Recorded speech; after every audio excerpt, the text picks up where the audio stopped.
All right, so I want to make a video about one question I have for every contender in the Eastern Conference.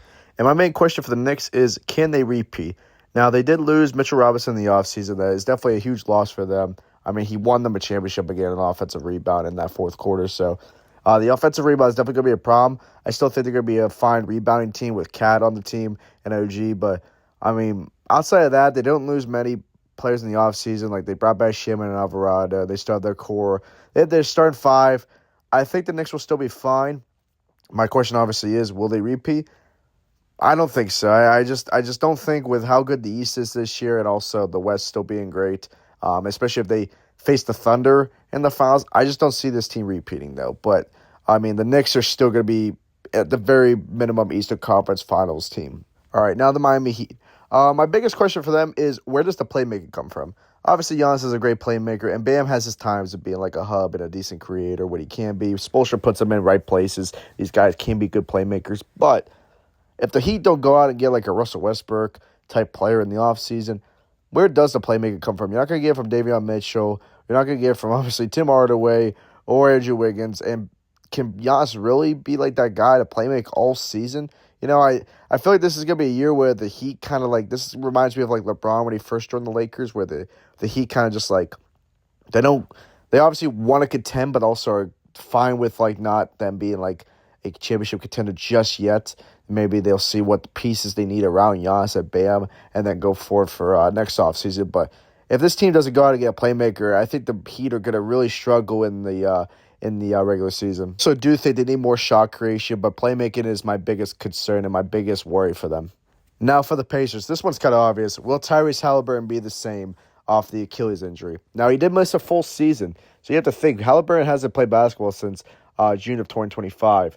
And he's like, I've seen some off-season clips. He did like a really impressive dunk, but again, that's just off-season. Like, we got to actually see what he looks like on the court, with, Zubac being on the team now. They added Kelly Oubre, Larry Nance Jr., whatever. But Zubac is the biggest deal, and it's going to be a different type of, having Zubac as your center who doesn't really stretch the floor out. It's going to be different. You had Miles Turner, obviously. You had Jay Huff, who can stretch the floor a little bit too as your starter. But with Zubac, it's going to be different. He's more of like a paint type of player. He's not going to. He doesn't shoot mid ranges either, so he's really all just paint patrol. Like, basically, all his buckets come in the paint. So it's definitely going to be an adjustment for Tyrese with the chemistry with Zubac. But I'm mostly looking at Tyrese Halliburton himself, though, and just see how healthy he's going to be, what his jumper is going to be looking like, how athletic and explosive he can be getting to the rim. Can he be his defenders? Because it's the one thing he did struggle with a little bit.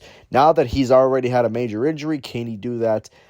Can he do it? Like, we have to see how Halliburton's going to react from this Achilles injury. All right, so now the Cleveland Cavaliers. My one question is, who are they playing at small forward? So I think the Cavs most likely were hoping that I think they definitely thought they were going to get LeBron. And they were kind of waiting on LeBron's decision to make to make any sort of move. They haven't even re-signed Harden yet. Obviously, I think he's going to go back there. It'd be kind of stupid for them to not re-sign Harden at that point after trading Darius.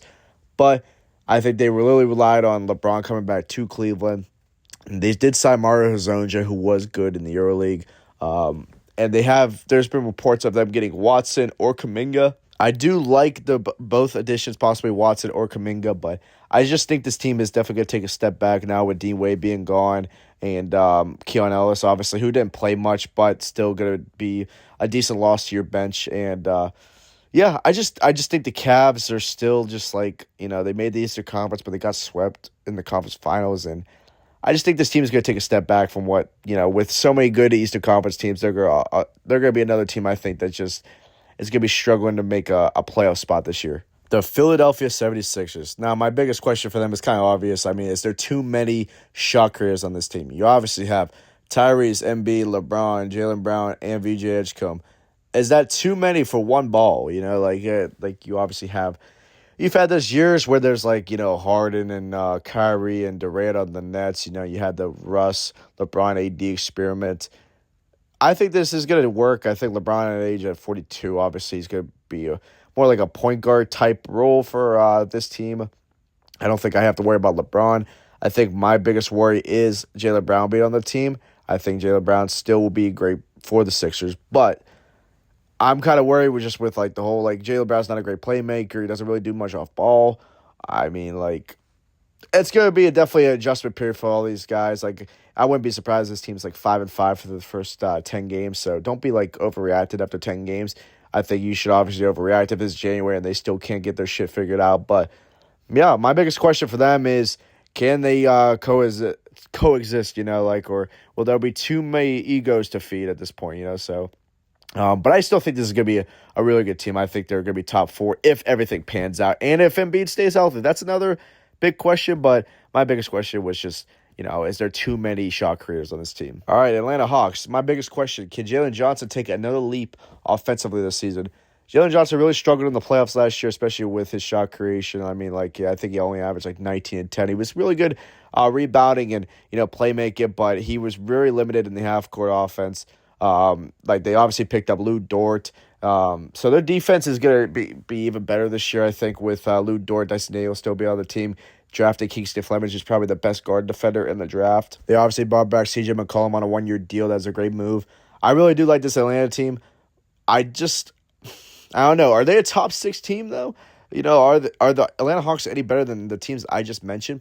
Maybe better than Miami, but that's just, I only have Miami over them just because of the fact they have Giannis and Bam. So it's going to be close, man. But I really think I think this is going to be a year where Atlanta might take a step back and just because, I've said numerous of times, because of how deep the Eastern Conference is this year, I think they're going to be fighting for that 6-7 seed, in March and April. Washington Wizards.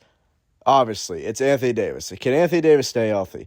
I think a lot of people have given Trae Young shit because of that contract they gave him, which I thought was a little bit too much, but they weren't really competing against anybody, which in a way I think that was kind of just the fact that they did give Trae Young a lot of money, but who were they bidding against? Why did you have to pay Trae Young that much? But I mean, Trae Young's not an injury-prone player. I know his defense isn't there, but Trae Young, outside of last season, has never been really an injury-prone player. He's obviously been a very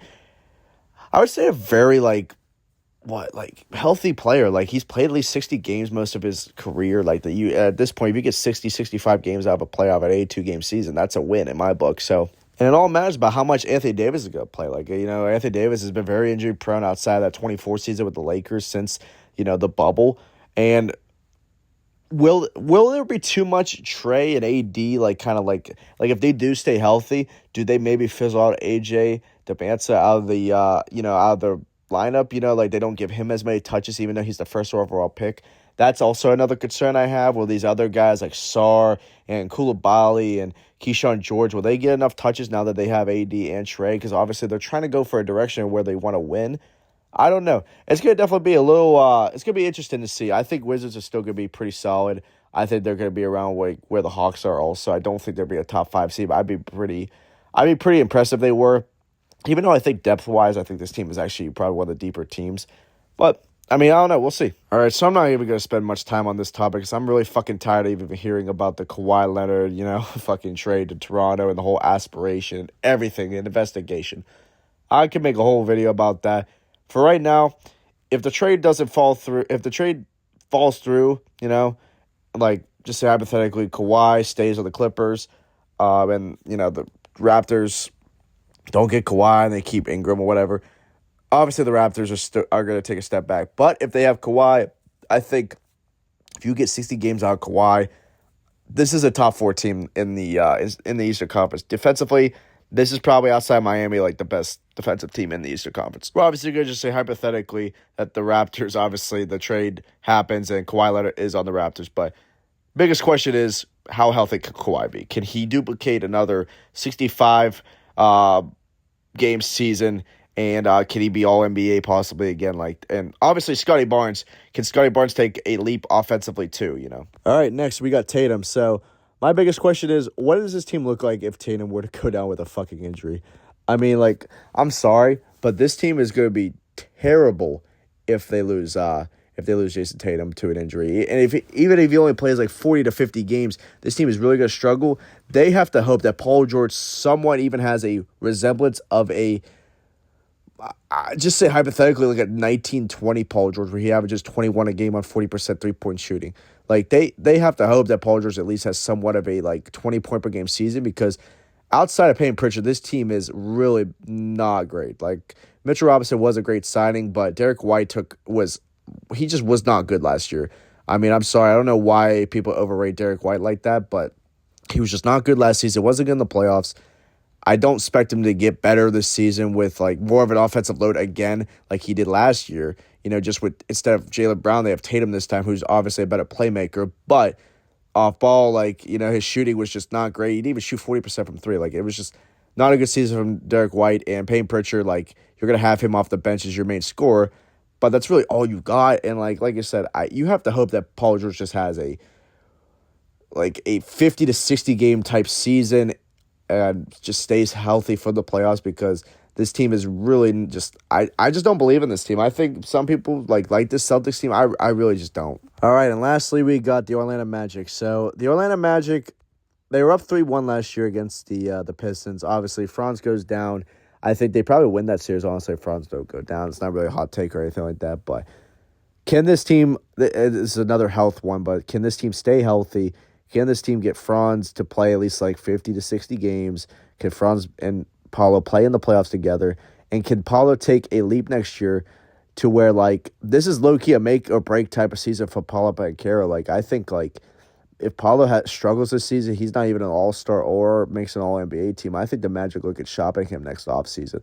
I know it's kind of crazy because like the Pelicans still have fucking Zion, and some of these teams still have their young players that they haven't given up on. But I really do think the Magic maybe look to move on from Paolo, because he at least, you'll get a decent package for Paolo Banchero. He's still a great player.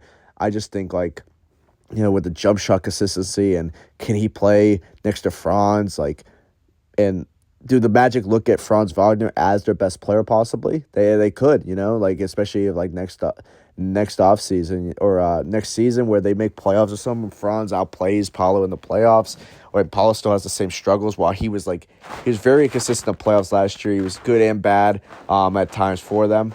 But and then do they look at maybe trying to trade Desmond Bane too, because you gave up 4 picks just to be a first round exit back-to-back years? This is a really make or break type season for Orlando, and like I said, my question is what could they get out of Paolo next season? If they don't get an all-star type season for them, they might look to shop him.